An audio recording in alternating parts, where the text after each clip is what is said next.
Buenas tardes con todos. Primero quiero agradecer por su presencia en este webinar. Mi nombre es Giovanna Olarte, soy jefe del área de innovación de ALS Perú. El webinar de hoy es la importancia de la preparación y conservación de las soluciones captadoras, en especial en la determinación del dióxido de azufre. Este webinar está a cargo de la licenciada María Cuba. Ella es licenciada en química, colegiada, cuenta con más de 4 años de experiencia en análisis físico-químicos de muestras ambientales. Cuenta con entrenamiento en diferentes equipos instrumentales como cromatógrafos iónicos, analizadores de flujo continuo, ICP, entre otros. Además cuenta con diferentes especializaciones, como por ejemplo en la ISO 17025. Adelante, por favor, María. Gracias. Buenas tardes, Joana. Buenas tardes con todos. Vamos a hablar el día de hoy de la importancia de la preparación y conservación de soluciones captadoras, en especial en la determinación del dióxido de azufre. Vamos a empezar por una breve historia y puntos sobre nuestra empresa, que es ALS. Como podemos ver, nuestra empresa cuenta con más de 240 unidades de Lab Science.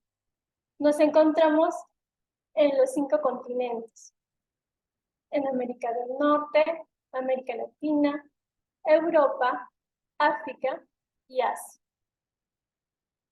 Estamos en más de 70 países, contamos con más de 400 oficinas a nivel mundial. Tenemos más de 18.000 millones de colaboradores y procesamos un total de más de 40 millones de muestras al año.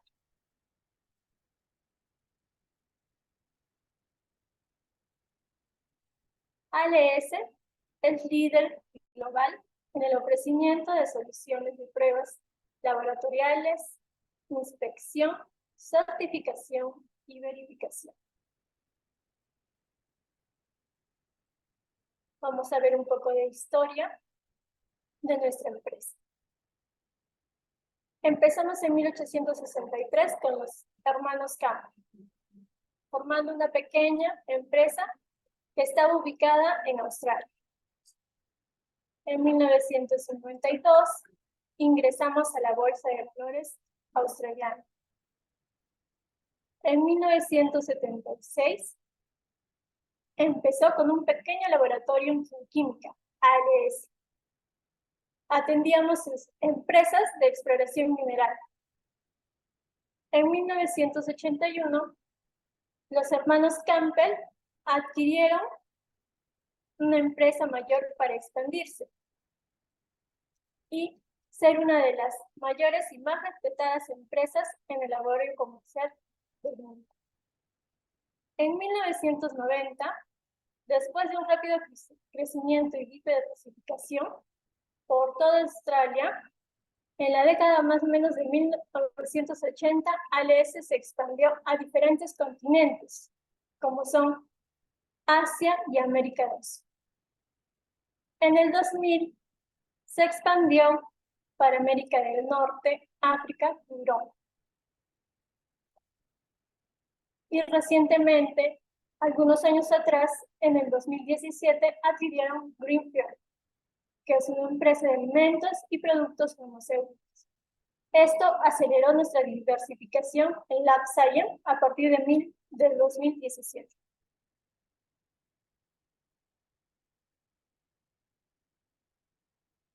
Nuestra empresa tiene visión, misión y un propósito muy definido. Nuestra visión es convertirnos en un líder mundial dentro de la disciplina de análisis científicos, en busca de un mundo mejor para todos.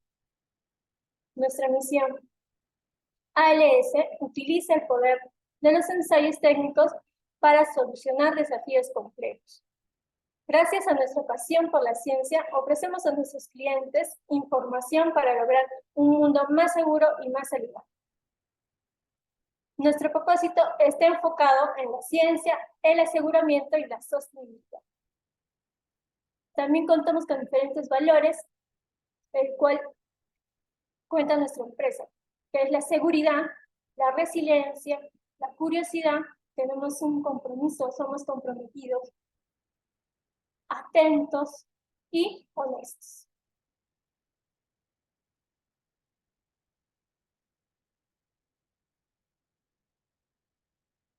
Estos son los puntos que vamos a tocar el día de hoy en este webinar. Vamos a hacer una pequeña introducción acerca de la importancia en la preparación de diferentes soluciones captadoras, enfocándonos principalmente en la solución, en la determinación de dióxido de azufre. Vamos a ver los diferentes gases contaminantes, el dióxido de azufre en sí. Vamos a tocar el concepto de qué es una solución captadora y vamos a aplicarla en la metodología de la determinación del dióxido de azufre.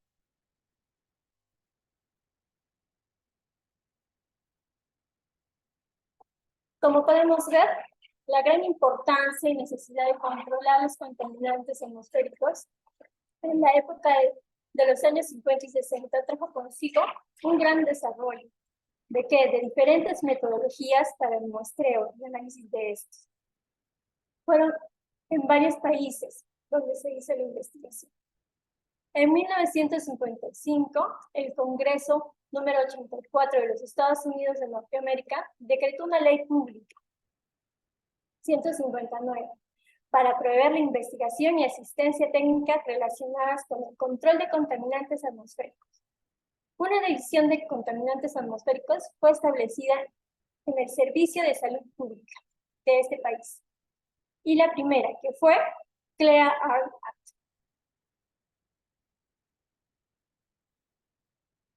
La EPA publica en 1971 métodos de referencia para el análisis de 6 principales contaminantes atmosféricos y partículas suspendidas totales.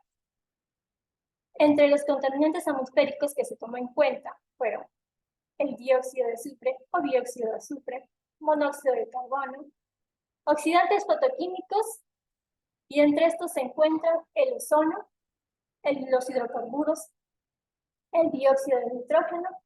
¿Y cuál era la finalidad de esto?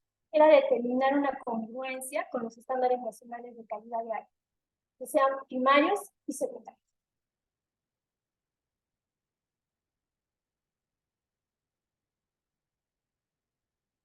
¿Y qué podemos entender de gases contaminantes? Los gases contaminantes son residuos que se producen en estado gaseoso. Algunos de ellos son tóxicos para los humanos. Se podría decir que la mayoría, según sus concentraciones. También se puede decir que son contaminantes no solo para nuestra atmósfera, sino también para los suelos y el aire y el agua. En el caso de los gases de efecto invernadero, estos modifican la química atmosférica y producen lo que llamamos el calentamiento global. Los contaminantes gaseosos más comunes son el dióxido de carbono, el monóxido de carbono, los hidrocarburos, los óxidos de nitrógeno, los óxidos de azufre y el ozono. Diferentes fuentes producen estos compuestos químicos, pero la principal fuente es la quema de combustible fósil.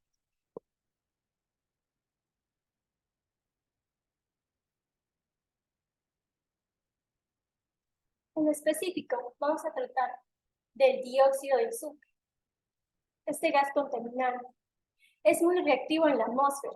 Casi todos los combustibles fósiles tienen rastros de azufre en su composición, por lo que el dióxido de azufre se emite fundamentalmente a través de la quema de combustibles fósiles. Esa es su fuente principal de este gas contaminante, tanto en la industria como en la generación de energía eléctrica, seguido por las emisiones asociadas a los procesos industriales y de transporte. Como podemos ver, la generación y la fuente principal del dióxido de azufre es en la quema de combustibles fósiles, que abarca un 93%. Actualmente, la Organización Mundial de la Salud ha establecido una correlación directa entre los efectos negativos sobre el aparato respiratorio y la concentración de este gas, mencionándose especialmente la aparición de broncoespasmos y efectos asmáticos. El dióxido de azufre se utiliza como indicador de la familia de óxidos azufrados, que se denominan generalmente SOX. La presencia de dióxido de azufre en la atmósfera es responsable directamente de la acidez del alquitrán.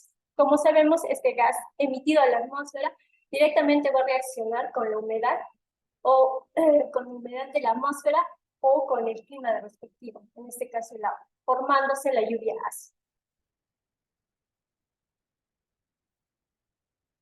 Vamos a ver.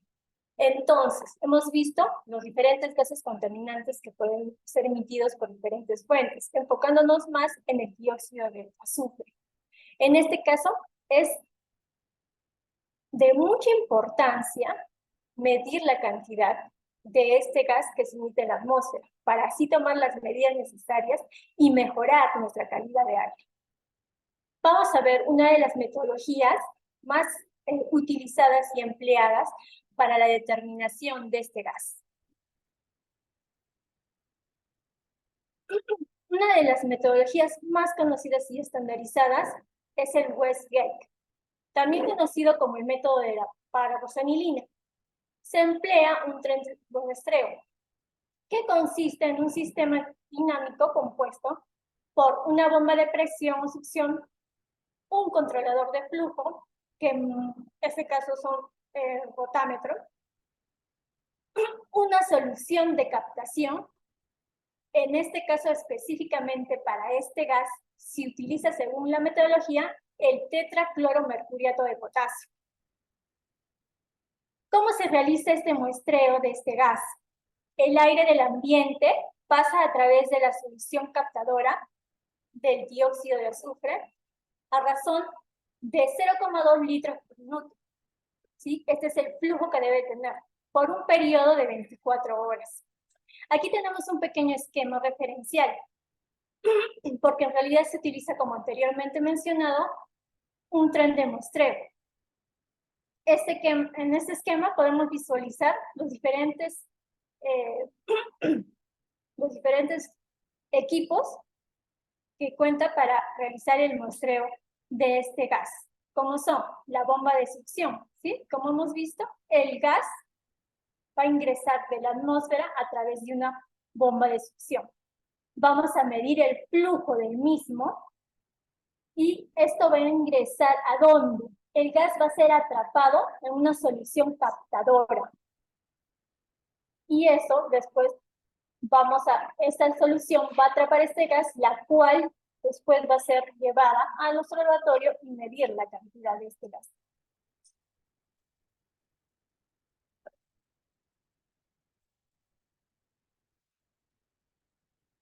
Entonces, ¿qué son las soluciones captadoras absorbentes? Las soluciones captadoras son soluciones químicas, como dice su propio. Una solución está compuesta por un soluto y un solvente. En este caso, el soluto son los diferentes reactivos que vamos a utilizar según la metodología que vamos a aplicar. Como hemos visto, existen en la atmósfera diferentes gases contaminantes como son el SO2, el monóxido de carbono, el sulfuro de hidrógeno. Entonces, utilizando diferentes metodologías, yo voy a tener diferente solución captadora para cada uno de estos gases contaminantes. Entonces, las soluciones captadoras, ¿qué son? Son soluciones químicas que nos permiten la absorción de diferentes gases. Estas soluciones contienen diferentes reactivos químicos según la metodología que utilicemos, ¿no? Lo ideal sería que las soluciones captadoras solo puedan contener un reactivo químico y así tuviéramos la estabilidad de este por un tiempo muy prolongado. Pero no, las soluciones captadoras en su mayoría cuentan con más de un reactivo químico. Estas soluciones deben tener unas condiciones controladas para su preparación y conservación. Es decir, tenemos que controlar diferentes parámetros como son temperatura, humedad, para las diferentes preparaciones de estos. Es decir, contar con unas condiciones de temperatura. ¿Para qué? para mantener la estabilidad. Como he dicho anteriormente, las soluciones captadoras están compuestas por varios reactivos químicos, no solo uno. Entonces tenemos que tener en cuenta la temperatura para asegurar la estabilidad de los mismos. También, ¿qué otras consideraciones en cuenta tenemos que tener? El contenedor de las mismas. Como sabemos, todas las soluciones captadoras son sensibles a la luz en la mayoría de gases contaminantes. Entonces, el adecuado recipiente en donde las vamos a contener es algo principal que debemos tener en cuenta. Por ejemplo, en su mayoría, todas las soluciones captadoras se deben guardar en un frasco de vidrio ámbar, que lo va a proteger de la luz. Y así nos van a garantizar la estabilidad y que no haya una degradación de estos diferentes reactivos químicos que están compuestos dentro de la solución.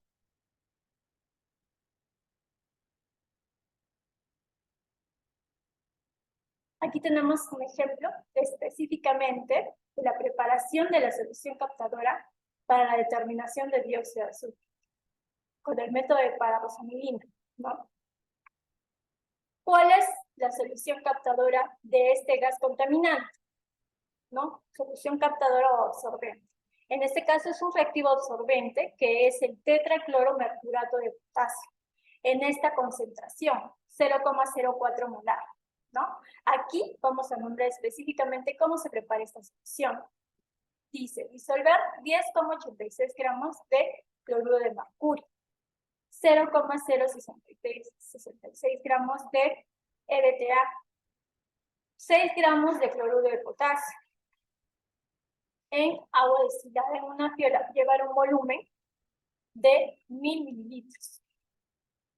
Aquí, tener en cuenta, las diferentes soluciones captadoras van a remitir principalmente en diferentes condiciones que estas necesitan. Y tenemos que cumplir estas condiciones y para asegurar así una correcta medición del gas contaminante que queremos medir. El pH de este reactivo deberá estar entre 3 y 5. Nosotros tenemos que asegurar que al preparar esta solución, el pH tenga que estar en este rango de 3 a 5. Tenemos que chequear el pH de la solución, ya sea utilizando un papel indicador o un pH. Si el pH de la solución no se encuentra en este rango, voy a disponer la solución de acuerdo a un procedimiento operativo de la aceleración y tratamiento de disposición de residuos. Lo voy a eliminar, ¿sí? Pero si el pH se encuentra en esta solución, va a ser designada para llevar a campo para que se pueda hacer el respectivo muestreo. Y aquí también me dice algo. Esta solución es estable en un periodo de 6 meses, ¿sí? Esta solución guarda su estabilidad. Como hemos visto, van muchos reactivos, como son el cloruro de mercurio, el EDTA, el cloruro de potasio, para formar este complejo, esta solución captadora. Entonces, esta solución va a ser estable en un periodo de ¿cuánto? De 6 meses, pero guardando diferentes condiciones, como son, una, que tiene que ser un frasco ámbar, ¿cierto? Para eliminar el contacto con la luz, porque ya hemos dicho que son muy sensibles a la luz. Y dos, tiene que estar a temperatura baja, en este caso de 4 a menos, ¿sí? Guardándole en una conservadora. Así aseguramos que esta solución va a mantenerse estable durante este tiempo, que son 6 meses, para llegar a hacer, ¿no? el respectivo muestreo. En este caso, los reactivos utilizados para este reactivo absorbente, ¿no? Son peligrosos, entonces nos hace una indicación de precaución con el cloruro de mercurio. Como sabemos, el mercurio es un metal pesado, ¿no? Ya que son muy venenosos, particularmente cuando está concentrado, ¿no? Tenemos una concentración relativamente baja, pero igualmente hay que tomar las precauciones necesarias. evitar el contacto con la piel y especialmente con los ojos. Como sabemos, en el laboratorio realizamos la preparación de diferentes soluciones captadoras y contamos con nuestros respectivos EPPs. ¿Sí? Contamos con nuestros guantes, lentes y mascarillas para evitar la contaminación.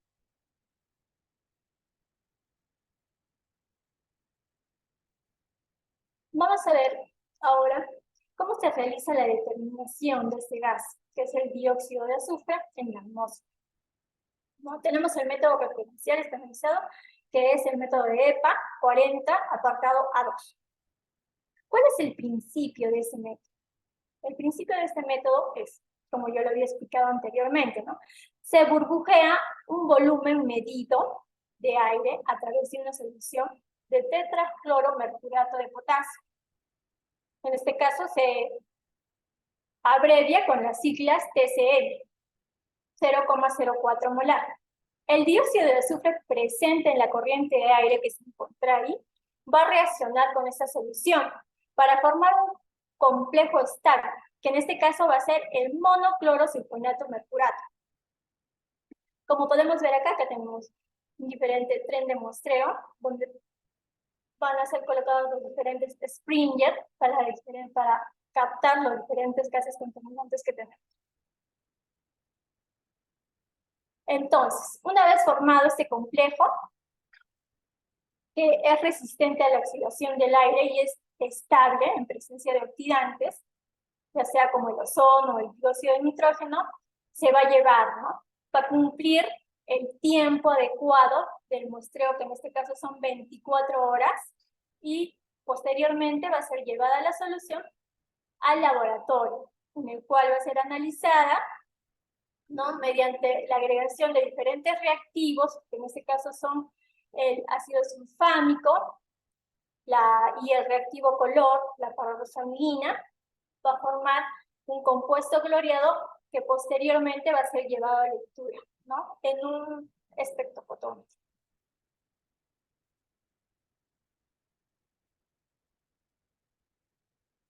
Aquí vamos a describir un poco, ¿no? Muy simplificadamente, no vamos a entrar en detalles, los diferentes aparatos y equipos que necesitamos para el respectivo análisis de este gas.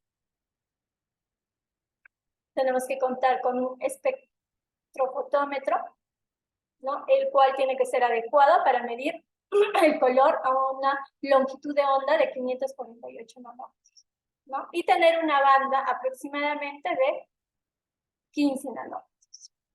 Tenemos que contar con celdas para el espectrofotómetro. Estas celdas utilizadas específicamente en este tipo de análisis, que son de este método, el EPA 40, para la determinación del dióxido de azufre, las celdas utilizadas son las celdas de 1 centímetro. En este caso es una celda de vidrio y son utilizadas para leer en un rango visible como el papel. Para, ¿no? Una balanza que tenga una exactitud de 0,0001 gramos.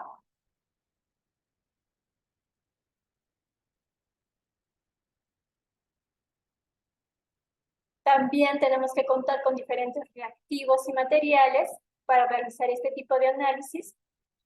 Aquí vamos a detallar específicamente los reactivos que son utilizados para el análisis de la muestra, que son el reactivo absorbente o solución captadora que hemos visto, el tetracloromercurato de potasio, llamado comúnmente TCM, el beta-acetato, 1 molar, tamoxibutanol, el formaldehído, el ácido fosfórico, en este caso vamos a preparar una solución de ácido fosfórico 3 molar, el ácido sulfámico, una solución stock de paragosonilina de 0,2%, una solución de hidróxido de potasio.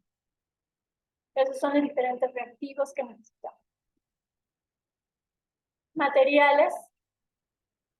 Necesitamos una bureta, diferentes piolas de diferentes volúmenes, como podemos ver ahí de 25, 50, 100, etcétera, ¿no? Pipetas volumétricas para tomar las respectivas alícuotas, micropipetas, vasos de precipitado y también matrazos de medio. A continuación, vamos a describir simplificadamente cómo es que se realiza, cuáles son los pasos en los que va, desde que la muestra desde que la solución captadora es preparada aquí en laboratorio y para ser llevada a nacer. Entonces, unos pasos simplificados que hemos resumido son, ¿no? En el paso 1 se va a hacer la respectiva preparación de la solución captadora, en este caso del tetacloromercurato, ¿sí? Esta solución es preparada aquí en el laboratorio y como hemos visto, esta solución para la preparación y conservación tiene que tener diferentes condiciones ambientales. ¿Para qué? Para garantizar su estabilidad hasta ser llevada al campo para el respectivo muestreo. El paso 2 es el envío a campo de las respectivas soluciones captadoras para los diferentes puntos que se va a muestrear. Una vez realizado el muestreo, que lo hemos indicado, este muestreo también tiene unas condiciones especiales. Una vez llevada las soluciones captadoras, entonces se realiza a unas condiciones especiales que tienen que ser a una presión, una atmósfera y 25 grados centígrados Celsius. Y esto sí lo verifica también, lo especifican nuestras normas o el protocolo de muestreo que tenemos y tenemos que reconocer. Nuestra empresa aplica diferentes métodos y diferentes protocolos. Uno de ellos es este. Una vez monitoreada la muestra, regresa al laboratorio. En el paso 4, nosotros verificamos las condiciones de la muestra en la cual ha sido muestreado. Si está dentro del holding type, por ejemplo. Este tipo de gas, una vez captado en las diferentes soluciones captadoras, una vez muestreado, tiene un holding type que podemos analizarlo solamente de 28 días. ¿Sí? Solamente este tipo de gas contaminante, que es el dióxido de azufre. Tenemos solamente un periodo de 28 días para poder analizar esta muestra. Pero ojo, una vez muestreada y traída las soluciones captadoras, estas tienen que también conservar unas condiciones específicas para asegurar que la concentración que se ha captado en esta solución guarde la estabilidad correspondiente a esos 28 días. Esos 28 días, la muestra ya captada en la solución tiene que conservarse en una temperatura menor a 4 grados. Una vez hecha la verificación de esas condiciones que les he nombrado anteriormente, de las muestras, entonces pasamos al paso 5, que es el análisis en sí de la muestra. Como ya les hablé anteriormente, ¿no? Se realiza una vez, se le agrega una secuencia de reactivos en la cual la muestra va a desarrollar un tipo de color específico, la cual va a ser llevada al espectrofotómetro de UV, va a ser leída y mediante eso vamos a emitir, ¿sí? Vamos a hacer los respectivos cálculos y emitir nuestros reportes de resultados.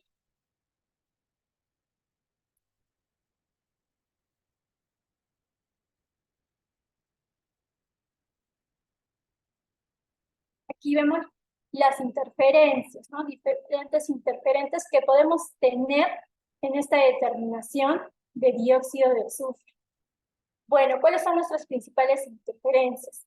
Las principales son los óxidos, ¿no? Los agentes oxidantes, como hemos visto, como pueden ser el dióxido de nitrógeno o el ozono. Pero ¿cómo vamos a eliminar estos agentes oxidantes? Con la adición de ácido sulfánico. Con la adición de este reactivo, vamos a eliminar este va a ser un reactivo que enmascara el dióxido de nitrógeno, ¿sí? Y nos va a permitir que tengamos solución solamente el dióxido de azufre, ¿sí? Para hacer el respectivo análisis. Otro interferente en este tipo de metodologías son los metales pesados que podamos captar, ¿sí? Durante el periodo de muestreo.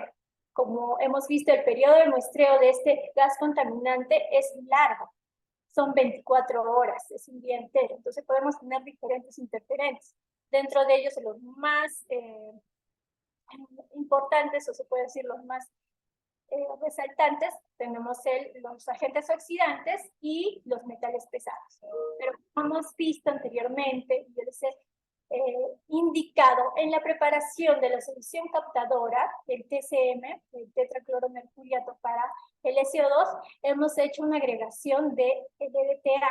El EDTA es un complejo que nos ayuda a captar, va a atrapar a los diferentes metales pesados que tenemos, ¿sí? Y los va a complejar. Entonces nos va a dejar libre en solución el gas que en este caso es nuestro analito, que es el dióxido de azufre.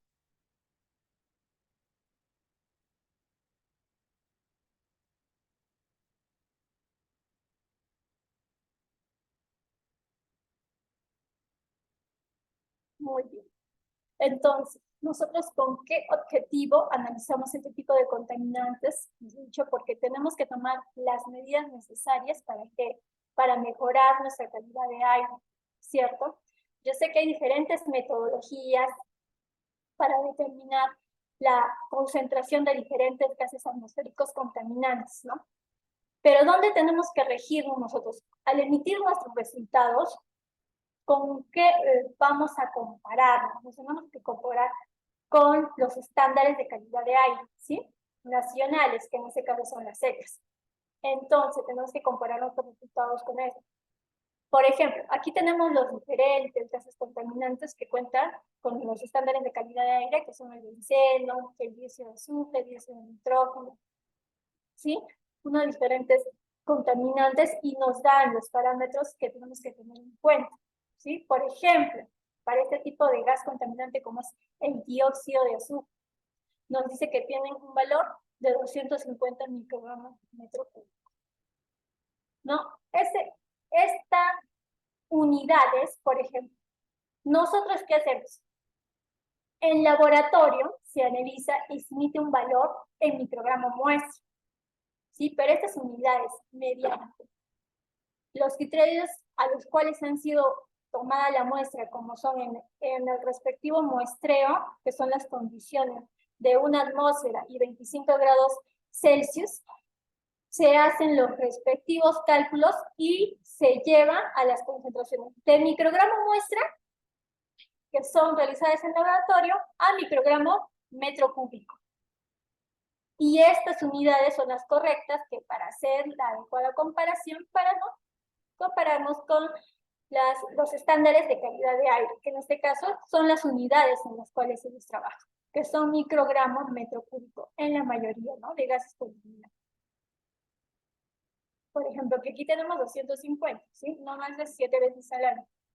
En este caso nos da, ¿no?, un método que es la fluorescencia ultravioleta, pero también nuestras normas nos permiten muestrear los diferentes gases contaminantes con diferentes metodologías adecuadas.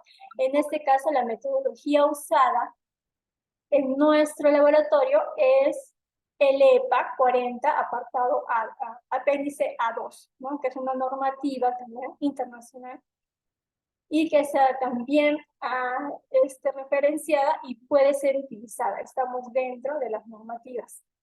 Entonces, este método también es utilizado para la determinación de dióxido de azufre.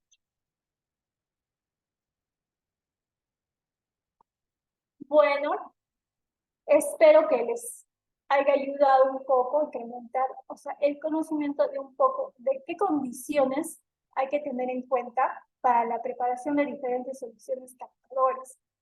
Como hemos visto, tenemos que tener en cuenta la temperatura, en su mayoría el criterio más, como se puede decir, importante que tenemos que tener en cuenta para la preparación y preservación de las diferentes soluciones captadoras para los diferentes gases contaminantes es la temperatura. ¿Sí? La temperatura, porque esta nos va a garantizar la estabilidad de los diferentes compuestos que se encuentran en las soluciones captadoras. ¿Sí? La temperatura, como se debe decir, es la principal condición que tenemos que tener en cuenta en la preparación y preservación de diferentes soluciones captadoras. Hay diferentes metodologías para diferentes gases contaminantes.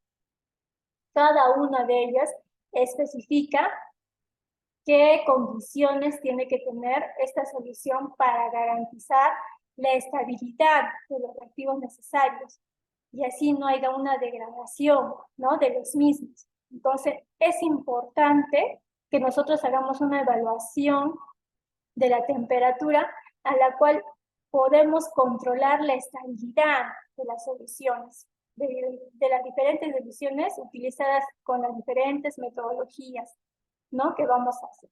En este caso, en esta metodología que utilizamos, ya hemos visto cuáles son las principales condiciones que hay que tener en cuenta con este tipo de solución captadora para la determinación del dióxido de azufre.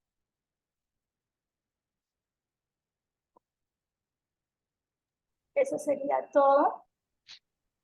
Muchas gracias, María. Excelente, la verdad, la presentación del día de hoy. Vamos a la sección de preguntas, por favor, a nuestros asistentes. Ya saben, ya podemos iniciar con la sección de preguntas. A ver, permítanme, por favor. Ya, tenemos la primera pregunta. ¿Cuál es el rango de pH que debe estar, en el que debe estar la solución captadora de tetracloromercurato de potasio? Como hemos visto, el rango de pH puede estar entre 3 y 5, ¿no? En este rango solamente puede ser utilizada esta solución. Si pasamos del mismo, es preferible desechar, descartar la solución y preparar otra, ¿no?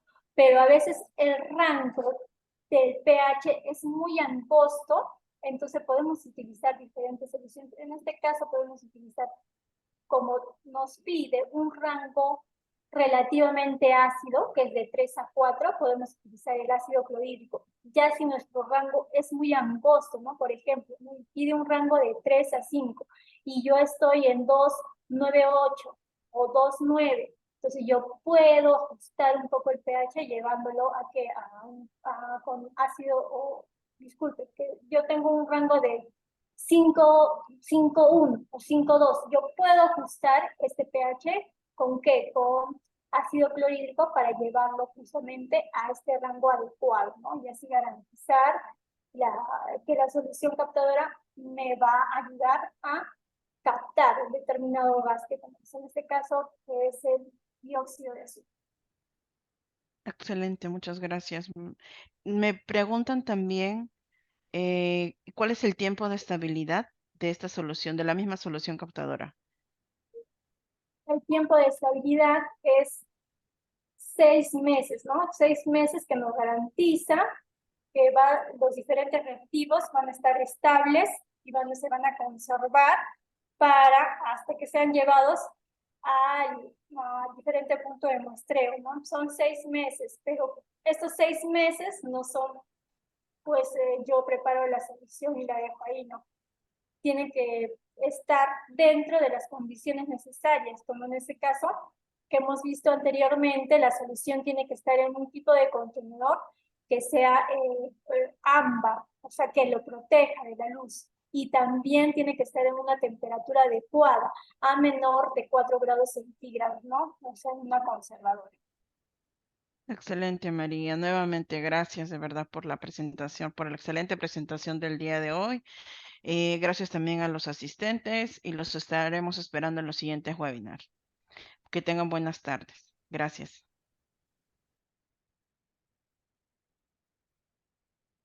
Gracias a todos.